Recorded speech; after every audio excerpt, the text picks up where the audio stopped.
Hello friends, ಮನುಷ್ಯರ love ಸ್ಟೋರಿಗಳಲ್ಲಿ ಜಗಳಗಳು ಬ್ರೇಕಪ್ಗಳು ಇರ್ತವೆ. ಆದ್ರೆ ಪ್ರಾಣಿ ಪ್ರಪಂಚದಲ್ಲಿ ಕೆಲ ಜೀವಿಗಳ ಲವ್ ಸ್ಟೋರಿಗಳನ್ನ ನೋಡಿದ್ರೆ ಮೈಂಡ್ ಬ್ಲಾಕ್ ಆಗ್ಬಿಡುತ್ತೆ. ಅವುಗಳಿಗೆ ಶೃಂಗಾರ ಅಂದ್ರೆ ಬರೀ ಎಂಜಾಯ್ಮೆಂಟ್ ಅಲ್ಲ, ಬದಲಿಗೆ ಸಾವಿನ ಜೊತೆ ಆಟ. ತಮ್ಮ ನಂತರ ಬರುವ ಮಕ್ಕಳಿಗಾಗಿ ತಮ್ಮ ಫ್ಯಾಮಿಲಿಯನ್ನ ಮುಂದೆ ತಗೊಂಡು ಹೋಗೋದಕ್ಕಾಗಿ ಕೆಲವು ಗಂಡು ಪ್ರಾಣಿಗಳು ನಗುತ್ತಾ ಪ್ರಾಣವನ್ನೇ ತ್ಯಾಗ ಮಾಡ್ತವೆ. ನಿನಗಾಗಿ ಪ್ರಾಣ ಬೇಕಾದ್ರೂ ಕೊಡ್ತೀನಿ ಅಂತ ಸಿನಿಮಾಗಳಲ್ಲಿ ಡೈಲಾಗ್ ಕೇಳಿರ್ತೀರಾ. ಆದ್ರೆ ರಿಯಲ್ ಲೈಫ್ ಅಲ್ಲಿ ಲವ್ಗಾಗಿ ಶೃಂಗಾರ ಮಾಡ್ತಾನೆ ಪ್ರಾಣ ಬಿಡುವ ಕೆಲವು ವಿಚಿತ್ರ ಜೀವಿಗಳ ಕ್ರೇಜಿ ಸ್ಟೋರಿಗಳನ್ನ ಈ ವಿಡಿಯೋದಲ್ಲಿ ನೋಡೋಣ. ಈ ವಿಡಿಯೋ ನಿಜಕ್ಕೂ ತುಂಬಾನೇ ಇಂಟ್ರೆಸ್ಟಿಂಗ್ ಆಗಿರುತ್ತೆ, ಆದ್ರಿಂದ ಕೊನೆ ತನಕ ಮಿಸ್ ಮಾಡದೆ ನೋಡಿ. ಹಾಗೇನೆ ವಿಡಿಯೋ ಇಷ್ಟವಾದ್ರೆ ಲೈಕ್ ಮಾಡಿ, ನಮ್ಮ ಚಾನೆಲ್ಗೆ ಸಬ್ಸ್ಕ್ರೈಬ್ ಮಾಡ್ಕೊಳ್ಳಿ. ಆಂಟೆಚಿನೆಸ್. ಆಸ್ಟ್ರೇಲಿಯಾದಲ್ಲಿರುವ ಈ ಪುಟ್ಟ ಆಂಟೆಚಿನೆಸ್ ನೋಡಲು ಇಲಿಯ ತರಹ ಕಂಡ್ರು ನಿಜಕ್ಕೆ ಇದು ಇಲಿಯಲ್ಲ. ಇದು ಕಾಂಗಾರು ತರಹದ ಜೀವಿಗಳ ಫ್ಯಾಮಿಲಿಗೆ ಸೇರಿದ ಒಂದು ಪುಟ್ಟ ಸಸ್ತನಿ. ಆದ್ರೆ ಇದರ ಲವ್ ಸ್ಟೋರಿ ಮಾತ್ರ ಅನಿಮಲ್ ಕಿಂಗ್ಡಮ್ ಅಲ್ಲೇ ಬೇರೆ ಲೆವೆಲ್ ಅಲ್ಲಿರುತ್ತೆ. ಇದು ಪ್ರಾಣಿ ಪ್ರಪಂಚದ ಒಂದು ರೇಂಜ್ ನ ರಾಕ್ ಸ್ಟಾರ್. ವರ್ಷ ಪೂರ್ತಿ ತುಂಬಾ ಸೈಲೆಂಟ್ ಆಗಿ ಅಮಾಯಕವಾಗಿ ಕೀಟಗಳನ್ನ ತಿನ್ನುತ್ತಾ ಬದುಕಿ ಬಿಡುತ್ತೆ. ಆದ್ರೆ ಒಮ್ಮೆ ಆ ಲವ್ ಸೀಸನ್ ಸ್ಟಾರ್ಟ್ ಆಯ್ತು ಅಂದ್ರೆ ಇದಕ್ಕೆ ಎಲ್ಲಿಲ್ಲದ ಹುಚ್ಚು ಜೋಶ್ ಬಂದ್ಬಿಡುತ್ತೆ.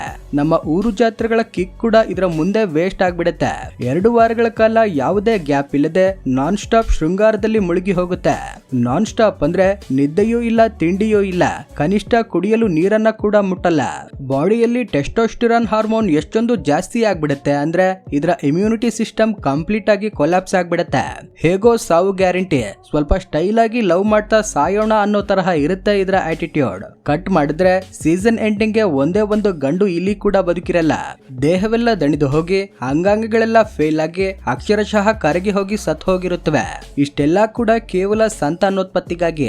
ಇನ್ನು ಹೆಣ್ಣು ಜೀವಿಗಳು ಮಾತ್ರ ಕಾಡಲ್ಲಿ ಹಾಯಾಗಿ ಪ್ರಶಾಂತವಾಗಿ ಇದ್ದುಕೊಂಡು ಮಕ್ಕಳನ್ನ ಹೆತ್ತು ಮುಂದಿನ ವರ್ಷ ಬರೋ ಹೊಸ ಬ್ಯಾಚ್ ಗಂಡು ಇಲಿಗಳಿಗಾಗಿ ವೆಯ್ಟ್ ಮಾಡ್ತಾ ಇರ್ತವೆ. ಪಾಪ, ಇದಕ್ಕಿಂತ ದೊಡ್ಡ ಲವ್ ಟ್ರಾಜಿಡಿ ಕತೆ ಜಗತ್ತಲ್ಲೇ ಇರಲ್ಲ ಅನ್ಸುತ್ತೆ. Drone B. ಜೇನುಗೂಡಲ್ಲಿ ಗಂಡು ಜೇನುನೊಣವಾಗಿ ಬದುಕುವುದು ಒಂದು ದೊಡ್ಡ ಟ್ರಾಜಿಡಿ. ಅಲ್ಲಿ ಕ್ವೀನ್ ನೊಣ ರಾಜ್ಯಭಾರ ಮಾಡ್ತಿದ್ರೆ ವರ್ಕರ್ ನೊಣಗಳು ಕಷ್ಟಪಟ್ಟು ಕೆಲಸ ಮಾಡ್ತಿರ್ತವೆ. ಆದ್ರೆ ನಮ್ಮ ಗಂಡು ನೊಣ ಮಾತ್ರ ಲೈಫ್ ಅಲ್ಲಿ ಒಂದೇ ಒಂದು ಗ್ರೇಟ್ ಮೂವ್ಮೆಂಟ್ ಗಾಗಿ ವೈಟ್ ಮಾಡ್ತಾ ಇರುತ್ತೆ. ಅದೇ ರಾಣಿ ನೊಣದ ಜೊತೆ ಮೇಟಿಂಗ್ ಅವಕಾಶ. ಆ ಕ್ಷಣ ಬಂದ ತಕ್ಷಣ ಪ್ರಾಣವನ್ನ ಪಣಕ್ಕಿಟ್ಟು ಆಕಾಶದಲ್ಲಿ ಹಾರ್ತಿರುವ ರಾಣಿ ನೊಣದ ಹಿಂದೆ ಬೀಳುತ್ತೆ. ಆದ್ರೆ ಅಲ್ಲಿ ಕಾಂಪಿಟೇಷನ್ ಸಾಮಾನ್ಯವಾಗಿರಲ್ಲ. ಒಂದು ಸಿನಿಮಾ ಹೀರೋ ಆಡಿಷನ್ ಗಾಗಿ ಬಂದ ಜೂನಿಯರ್ ಆರ್ಟಿಸ್ಟ್ ಗಳ ತರಹ ಡಜನ್ ಗಟ್ಟಲೆ ಗಂಡು ನೊಣಗಳು ಲೈನ್ ಅಲ್ಲಿ ಇರ್ತವೆ. ಕೊನೆಗೆ ಯಾರೋ ಒಬ್ಬ ಲಕ್ಕಿ ಫೆಲ್ಲೋ ಅಂದುಕೊಂಡಿದ್ದನ್ನ ಸಾಧಿಸ್ತಾನೆ. ಆದ್ರೆ ಇಲ್ಲೇ ಕಥೆಯಲ್ಲಿ ಟ್ವಿಸ್ಟ್ ಇದೆ. ಜೊತೆಯಾಗುವುದು ಮುಗಿಯೋ ಸಮಯದಲ್ಲಿ ಗಂಡು ನೊಣದ ಜನನೇಂದ್ರಿಯವು ಅದರ ದೇಹದಿಂದ ಬೇರ್ಪಟ್ಟು ರಾಣಿ ನೊಣದ ಒಳಗಡೆನೆ ಉಳಿದು ಬಿಡುತ್ತದೆ. ಆ ಹೊಡೆತಕ್ಕೆ ಅದರ ಹೊಟ್ಟೆಯ ಭಾಗ ತೀವ್ರವಾಗಿ ಗಾಯಗೊಳ್ಳುತ್ತದೆ. ಪರಿಣಾಮವಾಗಿ ಆ ಗಂಡು ನೊಣ ಕೆಲವೇ ಕ್ಷಣಗಳಲ್ಲಿ ಮರಣ ಹೊಂದುತ್ತೆ. ಮತ್ತೊಂದು ಶಾಕಿಂಗ್ ವಿಷಯ ಏನಂದ್ರೆ ರಾಣಿ ನೊಣ ಮಾತ್ರ ಆಯ್ತು ಇವನದ್ದಾಯ್ತು ನೆಕ್ಸ್ಟ್ ಯಾರು ಅನ್ನೋ ತರಹ ತನ್ನ ಕೆಲಸ ತಾನು ಮಾಡ್ಕೊಂಡು ಇನ್ನೊಂದು ಗಂಡು ನೊಣದ ಕಡೆ ಹೊರಟು ಹೋಗುತ್ತೆ. ಪಾಪ, ನಮ್ಮ ಗಂಡು ಜೇನು ನೊಣ ಜೀವನದಲ್ಲಿ ಒಂದೇ ಒಂದು ಅವಕಾಶಕ್ಕೋಸ್ಕರ ಬದುಕಿ ಅದೇ ಅವಕಾಶದಿಂದ ತನ್ನ ಕಥೆಯನ್ನ ಮುಗಿಸಿಬಿಡುತ್ತೆ. ಲವ್ಗಾಗಿ ಎಷ್ಟು ದೂರ ಬೇಕಾದ್ರೂ ಹೋಗ್ತೀನಿ ಅಂತ ತುಂಬಾ ಜನ ಹೇಳ್ತಾರೆ. ಆದ್ರೆ ನಿಜವಾಗಿಯೂ ಪ್ರಾಣದ ತನಕ ಹೋಗೋದು ಮಾತ್ರ ಈ ಗಂಡು ಜೇನು ನೊಣ.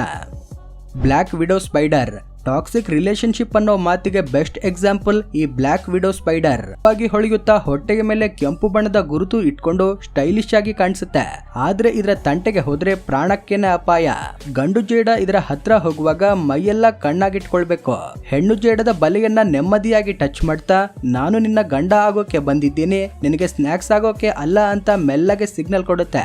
ಒಂದು ವೇಳೆ ಹೆಣ್ಣು ಜೇಡ ಓಕೆ ಅಂದ್ರೆ ಮಾತ್ರ ಒಳಗಡೆ ಹೋಗುತ್ತೆ. ಆದ್ರೆ ಶೃಂಗಾರ ಮುಗಿದ ತಕ್ಷಣ ಸೀನ್ ಬೇರೆ ತರಹ ಇರುತ್ತೆ. ಹೆಣ್ಣು ಜೇಡದ ಮೂಡ್ ಚೇಂಜ್ ಆಗಿ ಗಂಡು ಜೀವಿಯನ್ನ ತುಂಡು ತುಂಡಾಗಿ ಕತ್ತರಿಸಿ ತಿಂದು ಹಾಕುತ್ತೆ. ಒಂದು ವೇಳೆ ಗಂಡು ಜೇಡ ಪಾರಾಗಲು ನೋಡಿದ್ರೆ ಮನುಷ್ಯರನ್ನೇ ಕೊಲ್ಲಬಲ್ಲ ತನ್ನ ಡೇಂಜರಸ್ ವಿಷವನ್ನ ಅದರ ಮೇಲೆ ಪ್ರಯೋಗಿಸುತ್ತೆ. ವಿಚಿತ್ರ ಏನಂದ್ರೆ ಕೆಲವು ಗಂಡು ಜೇಡಗಳು ಓಡಿ ಹೋಗದೆ ಸರಿ ನನ್ನನ್ನ ತಿಂದುಬಿಡು ಅನ್ನೋ ತರಹ ತಲೆ ಬಾಗಿಸ್ತವೆ. ಯಾಕಂದ್ರೆ ಹಾಗೆ ಮಾಡೋದ್ರಿಂದ ಹೆಚ್ಚು ಮಕ್ಕಳು ಹುಟ್ಟುವ ಚಾನ್ಸ್ ಇರುತ್ತಂತೆ. ತನ್ನ ವಾರಸುದಾರರಾಗಿ ತನ್ನ ಪ್ರಾಣವನ್ನೇ ತ್ಯಾಗ ಮಾಡುತ್ತೆ ಈ ಗಂಡು ಜೇಡ. Praying mantis. ನೋಡಲು 2 ಕೈಗಳನ್ನ ಮುಗಿದು ತುಂಬಾ ಭಕ್ತಿಯಿಂದ ಸೈಲೆಂಟ್ ಆಗಿರುವ ಈ ಪ್ರೇಯಿಂಗ್ ಮ್ಯಾಂಟಿಸ್ ಹಿಂದೆ ಒಂದು ದೊಡ್ಡ ಕ್ರಿಮಿನಲ್ ಮೈಂಡ್ ಇದೆ. ಹೆಸರು ಮಾತ್ರ ಪ್ರೇಯಿಂಗ್ ಮ್ಯಾಂಟಿಸ್. ಆದ್ರೆ ಕೆಲವು ಬಾರಿ ಇದರ ಲವ್ ಸ್ಟೋರಿ ನೋಡಿದ್ರೆ ಹಾರರ್ ಮೂವಿಗಿಂತ ಕಮ್ಮಿ ಏನು ಅನ್ಸಲ್ಲ. ಲವ್ ಸೀಸನ್ ಬಂದ ತಕ್ಷಣ ಗಂಡು ಪ್ರೇಯಿಂಗ್ ಮ್ಯಾಂಟಿಸ್ ತುಂಬಾ ಜಾಗರೂಕತೆಯಿಂದ ಹೆದರುತ್ತಾ ಹೆಣ್ಣು ಜೀವಿಯ ಹತ್ರ ಹೋಗುತ್ತೆ. ಯಾಕಂದ್ರೆ ಸ್ವಲ್ಪ ಮಿಸ್ ಆದ್ರೂ ಕೂಡ ತಾನೇ ಅವಳ ರಾತ್ರಿಯ ಊಟದ ತಟ್ಟೆಗೆ ಬೀಳ್ತೀನಿ ಅಂತ ಅದಕ್ಕೆ ಚೆನ್ನಾಗಿ ಗೊತ್ತು. ಕೆಲವು ಬಾರಿ ಮೇಟಿಂಗ್ ಮಾಡ್ತಿರುವಾಗ್ಲೇ ಹೆಣ್ಣು ಹೆಣ್ಣು ಪ್ರೇಯಿಂಗ್ ಮ್ಯಾಂಟಿಸ್ ಗಂಡು ಜೀವಿಯ ತಲೆಯನ್ನ ಕಚ್ಚಿ ತಿಂದು ಹಾಕ್ತದೆ. ನಮಗಾದ್ರೆ ತಲೆ ಹೋದ್ರೆ ಕತೆ ಅಲ್ಲಿಗೆ ಮುಗಿಯುತ್ತೆ. ಆದ್ರೆ ಗಂಡು ಪ್ರೇಯಿಂಗ್ ಮ್ಯಾಂಟಿಸ್ ಬಾಡಿ ಹಾಗಲ್ಲ. ತಲೆ ಹೋದ್ರೂ ಸಹ ಸ್ವಲ್ಪ ಸಮಯ ತನ್ನ ಕೆಲಸವನ್ನ ಅದು ಮುಂದುವರಿಸುತ್ತಲೇ ಇರುತ್ತೆ. ಸೈಂಟಿಸ್ಟ್ ಗಳ ಪ್ರಕಾರ ಗಂಡು ಜೀವಿಯನ್ನ ತಿನ್ನುವುದರಿಂದ ಹೆಣ್ಣು ಪ್ರೇಯಿಂಗ್ ಮ್ಯಾಂಟಿಸ್ಗೆ ಮೊಟ್ಟೆಗಳನ್ನಿಡಲು ಬೇಕಾದ ಎಕ್ಸ್ಟ್ರಾ ಪೋಷಕಾಂಶಗಳು ಸಿಗುತ್ತವಂತೆ. ಆದ್ರೆ ಒಂದು ವಿಷಯ ನೆನಪಿರ್ಲಿ, ಇದು ಪ್ರತಿ ಬಾರಿಯೂ ಹೀಗೆ ಆಗಲ್ಲ. ತುಂಬಾ ಗಂಡು ಪ್ರೇಯಿಂಗ್ ಮ್ಯಾಂಟಿಸ್ಗಳು ಮೇಟಿಂಗ್ ಮುಗಿದ ತಕ್ಷಣ ಅಲ್ಲಿಂದ ಸ್ಪೀಡ್ ಆಗಿ ಜಂಪ್ ಆಗಿ ಎಸ್ಕೇಪ್ ಆಗ್ಬಿಡ್ತವೆ. ಇನ್ನು ಕೆಲವು ದುರಾದೃಷ್ಟವಶಾತ್ ಪ್ರೇಯಸಿ ಜೊತೆ ಡೇಟಿಂಗ್ ಮಾಡೋಕೆ ಹೋಗಿ ಅವಳಿಗೆ ಡೈಟಿಂಗ್ ಫುಡ್ ಆಗ್ಬಿಡ್ತವೆ. ಗಾರ್ಟರ್ ಸ್ನೇಕ್ ನಿಮ್ಮ ಲವ್ ಲೈಫ್ ಬೇಸರ ತರಿಸ್ತಾರೆ. ಚಳಿಗಾಲದ ನಿದ್ದೆ ಅಂದ್ರೆ ಹೈಬರ್ನೇಷನ್ ಮುಗಿದ ತಕ್ಷಣ ಇವು ಒಂದೇ ಬಾರಿಗೆ ಸಾವಿರಾರು ಸಂಖ್ಯೆಯಲ್ಲಿ ಭೂಮಿಯಿಂದ ಹೊರಗಡೆ ಬರ್ತವೆ. ಆಗ ಅಲ್ಲಿ ನಡೆಯೋ ಒಂದು ವಿಚಿತ್ರ ನೋಡಿದ್ರೆ ನಿಮ್ಮ ಮೈಂಡ್ ಬ್ಲೋ ಆಗ್ಲೇಬೇಕು. ಇಲ್ಲಿ ಒಂದೇ ಒಂದು ಹೆಣ್ಣು ಹಾವುಗೋಸ್ಕರ ನೂರಾರು ಗಂಡು ಹಾವುಗಳು ಪೈಪೋಟಿ ನಡೆಸ್ತವೆ. ಆ ಹೆಣ್ಣು ಹಾವನ್ನ ಪಡೆದುಕೊಳ್ಳಲು ಗಂಡು ಹಾವುಗಳೆಲ್ಲ ಅದರ ಸುತ್ತಲೂ ಸುರುಳಿ ಸುತ್ತಕೊಳ್ಳುತ್ತಾ ಒಂದು ದೊಡ್ಡ ಬಾಲ್ ತರಹ ತಯಾರಾಗ್ತವೆ. ಇದನ್ನೇ ಸೈಂಟಿಸ್ಟ್ಗಳು ಮೇಟಿಂಗ್ ಬಾಲ್ ಅಂತ ಕರೀತಾರೆ. ಕಾಡಿನ ನೆಲವೆಲ್ಲ ಸಾವಿರಾರು ಹಾವುಗಳ ದೇಹದಿಂದ ಮುಡಿಪಾಗಿ ಹೋಗಿ ಒಂದು ದೊಡ್ಡ ರೊಮ್ಯಾಂಟಿಕ್ ಜಾಲದಂತೆ ಬದಲಾಗ್ಬಿಡುತ್ತೆ. ಆದ್ರೆ ಇಲ್ಲಿ ನಿಮ್ಗೆ ಒಂದು ಡೌಟ್ ಬರಬಹುದು, ಆ ನೂರಾರು ಹಾವುಗಳ ಜೊತೆ ಆ ಹೆಣ್ಣು ಹಾವು ಮೇಟಿಂಗ್ ಮಾಡುತ್ತಾ ಅಂತ. ಇಲ್ಲಿ ಅಷ್ಟೊಂದು ಹಾವುಗಳು ಪೈಪೋಟಿ ನಡೆಸಿದ್ರು ಕೊನೆಗೆ ಗೆಲ್ಲುವ ವಿಜೇತ ಒಬ್ಬನೇ. ಆ ನೂರಾರು ಗಂಡು ಹಾವುಗಳಲ್ಲಿ ಯಾವುದು ಬಲವಾಗಿ ನುಗ್ಗಿ ಹೆಣ್ಣು ಹಾವಿನ ಜೊತೆ ಕನೆಕ್ಟ್ ಆಗುತ್ತೋ ಆ ಒಂದೇ ಹಾವಿನ ಜೊತೆ ಹೆಣ್ಣು ಹಾವು ಮೇಟಿಂಗ್ ಮಾಡುತ್ತೆ.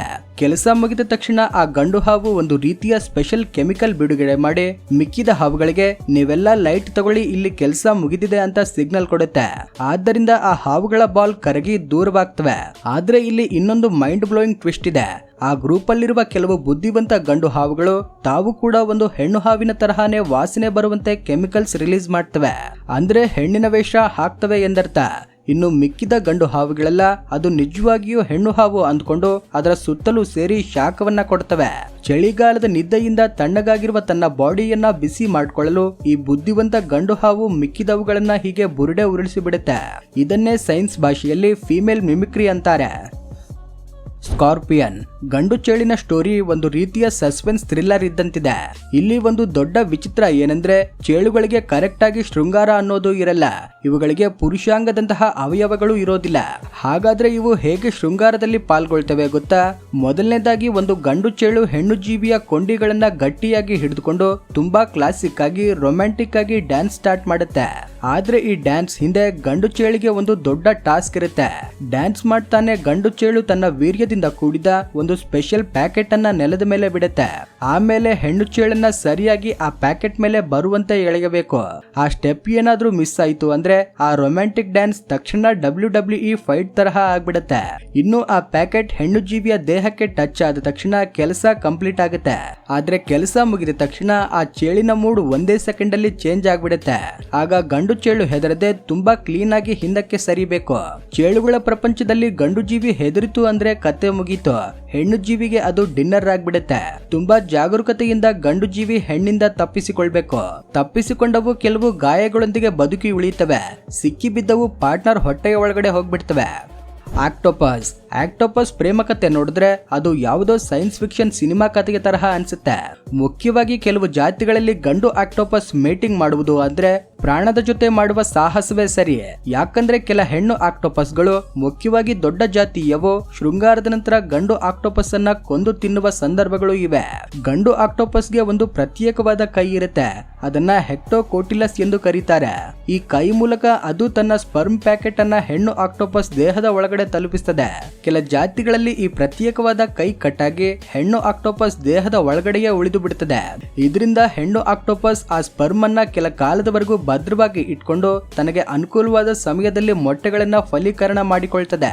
ಶೃಂಗಾರದ ನಂತರ ಗಂಡು ಆಕ್ಟೋಪಸ್ ಜೀವನ ಹೆಚ್ಚು ಕಾಲ ಇರೋದಿಲ್ಲ.